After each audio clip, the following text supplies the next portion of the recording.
부산과 경남이 공론화 과정을 밟아가며 행정통합을 추진하고 있습니다. 그런데 새 정부가 출범하며 폐지됐던 특별연합, 부울경 메가시티 이야기가 다시 불거졌는데요.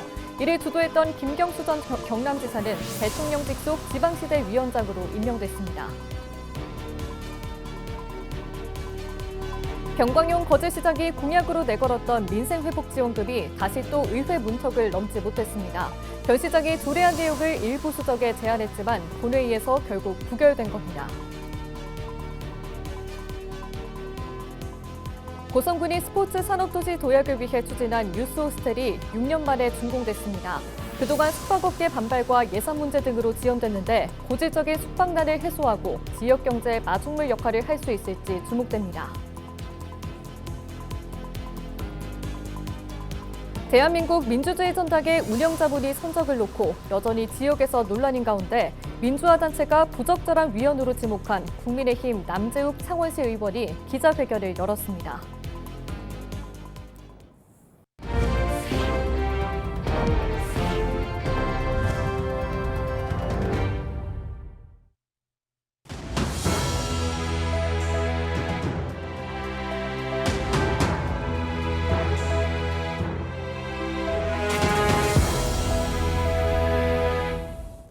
시청자 여러분 안녕하십니까? 헬로티비 뉴스입니다. 부산과 경남은 행정통합을 추진하고 있죠. 공론화 과정을 밟아가면서 시도민 토론회까지 예정돼 있는데요. 그런데 새 정부가 출범하며 폐지됐던 특별연합, 이른바 부울경 메가시티 이야기가 다시 나오고 있습니다. 이를 진두지휘했던 김경수 전 경남도지사는 대통령 직속 지방시대 위원장에 임명됐습니다. 김수정 기자의 보도입니다. 2040년 인구 1,000만 명, 경제 규모 490조 원, 부산과 울산, 경남을 하나로 키우는 초강력 특별지방자치단체, 이른바 부울경 메가시티로 시작했던 특별연합. 지난 2022년 무산됐습니다. 이 부울경 특별연합에서 경상남도는 가장 먼저 발을 뺐습니다. 이 부산이나 울산으로 인구가 유출될 이 대도시 빨대 효과, 그리고 서부 경남이 소외될 역기능을 우려하면서입니다.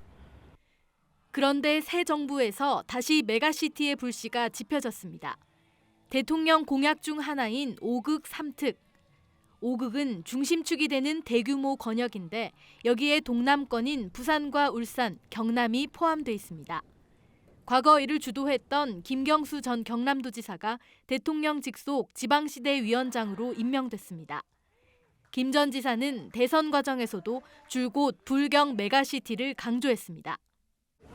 대한민국의 전국을 5개 권역으로 나누어서 단지 부울경 메가시티 차원의 문제가 아니라 대한민국의 국가 운영 틀을 새롭게 바꾸는 그런 대전환이 없이는 지금의 지역 소멸, 지방의 침체를 극복하기 어렵습니다.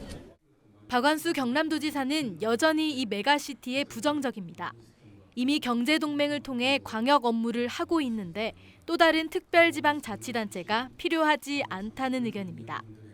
행정통합을 통해 아예 하나의 자치단체로 합쳐야 한다는 태도를 고수하고 있습니다. 경제동맹을 통해서 광역 업무를 처리하고 있습니다. 그렇기 때문에 차라리 수도권에 대응하기 위한 수단을 우리가 선택한다고 하면 특별지방자치단체는 의미가 약해지는 것이죠. 오히려 행정통합을 통해서 단일화된 자치단체가 됨으로 인해 가지고 강력한 수도권 대응 기능을 국가 균형 발전, 수도권 1극 체제에 대응한다는 목표는 같지만 운영 방식에서부터 차이를 보이는 메가시티와 행정통합. 김 전 지사는 인선 발표 뒤 자신의 SNS에 5극 3특 전략을 통한 초강력 협력과 권역별 메가시티 추진 등으로 대한민국의 방향을 바꾸겠다고 말했습니다. 박 지사는 이날 기자간담회에서 곧 박형준 부산시장과 만나 공식 입장을 발표하겠다고 전했습니다.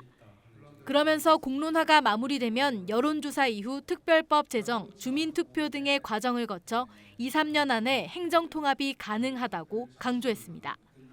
헬로티비 뉴스 김수정입니다.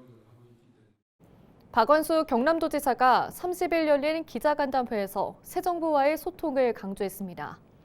박 지사는 김경수 전 경남도지사의 지방시대 위원장 임명에 축하를 전하면서 국가 균형 발전뿐 아니라 경남을 위해 큰 역할을 해주기를 희망한다고 말했습니다.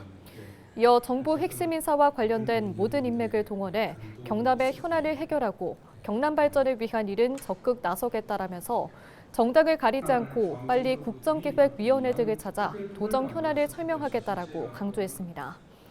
이재명 정부의 가장 건의하고 싶은 현안으로는 경제자유특별자치도를 꼽으며 경남 발전을 위해 대통령과 난산 토론을 하고 싶다는 뜻도 전했습니다.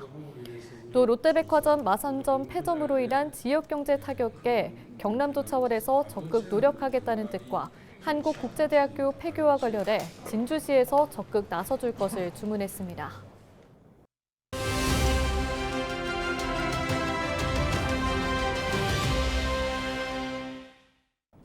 변광용 거제시장이 공약으로 내걸었던 거제 민생회복지원금 지급이 30일 열린 거제시 의회 본회의에 상정됐습니다. 지난 27일 변광용 거제시장이 조례안 내용을 일부 수정해 제안을 했지만 본회의에서는 결국 부결됐는데요. 자세한 내용 보도국 연결해 들어봅니다. 전주현 기자 연결돼 있는데요. 네, 정 기자, 거제시의회 본회의에서 거제 민생회복지원금 조례안이 부결됐습니다. 상황 한번 짚어주시죠. 네, 그렇습니다. 결과적으로 말씀드리면 거제 민생회복지원금을 지급하기 위한 조례안은 결국 시의회 문턱을 넘지 못했습니다. 30일 열린 거제시의회 본회의에서 조례안 의결에 대한 찬반 투표가 진행됐는데요. 제적의원 16명 중 찬성 7명, 반대 8명, 기권 1명으로 결국 무산됐습니다. 투표에 앞서 양당 의원들은 질의와 토론을 이어갔는데요. 이 과정에서 중복 지원 이슈가 가장 컸습니다. 국민의힘은 정부가 추진하고 있는 민생회복 소비 쿠폰과의 중복 지원을 지적했습니다. 동일한 정책 효과를 가져올 사업이 정부 차원에서 추진될 텐데 굳이 시비를 활용해 중복 지원을 할 필요는 없다는 것입니다. 또 현금 살포성 정책이라고 비판하며 만약 시행할 경우 그 시기는 내년 지방선거 이후로 유예해야 한다는 입장을 고수했습니다. 더불어민주당은 지원금이 단순한 선심성 배분이나 표를 얻기 위한 정책이 아니라 시민 생계를 지키기 위한 긴급 처방이라고 강조했습니다. 하지만 표결 끝에 결국 조례안은 무산됐습니다. 이 사업 자체가 변광용 거제시장의 핵심 공약이었죠. 그런데 조례안이 이번 본회의까지 상정되기까지 많은 논란이 뒤따랐는데요. 어땠습니까? 네, 거제 민생회복지원금은 변광용 거제시장이 후보 시절부터 약속한 핵심 공약 중 하나였습니다. 지난달 23일 지원금 지급을 위한 원포인트 임시회가 열리기도 했었는데요. 국민의힘 의원들의 반대 속에 상임위를 통과하지 못하면서 본회의에는 상정되지도 못했습니다. 이후 시민단체를 중심으로 지원금 지급을 촉구하는 기자회견이나 집회가 연일 계속됐습니다. 변 시장도 의회 설득에 나섰는데요. 지난 27일 기자회견을 연 변 시장은 기본 지원금 액수를 1인당 20만 원에서 10만 원으로 줄이고 취약계층에 20만 원을 지급하는 차등 지급안을 제안했습니다. 하지만 이마저도 결국 본회의에서 무산됐습니다. 이에 대해 정치권뿐만 아니라 시민들의 의견도 엇갈리고 있습니다. 지금 당장의 지역 경기가 좋지 않다며 지원금을 지급해 시민들의 생계를 안정시키고 지역 경제를 활성화해야 한다는 의견이 있는가 하면 지원금은 일회성에 그치고 시 재정의 부담이 누적될 수 있다며 근본적인 정책이 먼저 마련되어야 한다는 의견도 나오고 있습니다. 네, 결국 부결된 건데요. 거제 민생회복지원금 지급 계획 이대로 무산되는 겁니까? 현재로서는 재논의의 가능성이 없지는 않습니다. 이날 본회의에서 조례안이 최종 무산되자 더불어민주당 의원들은 즉각 반발했는데요. 국민의힘 소속 의원들의 반대 입장이 정책이 아닌 정당에 대한 반대라고 주장하고 이를 규탄하는 기자회견을 예고했습니다. 거제시는 이번 본회의에서 제시된 시의원들의 의견을 반영해 수정 보완하겠다는 계획인데요. 사실상 재상정의 가능성을 열어두고 있어서 앞으로 더 지켜봐야 할 부분입니다. 네, 알겠습니다. 지금까지 보도국 전주현 기자였습니다.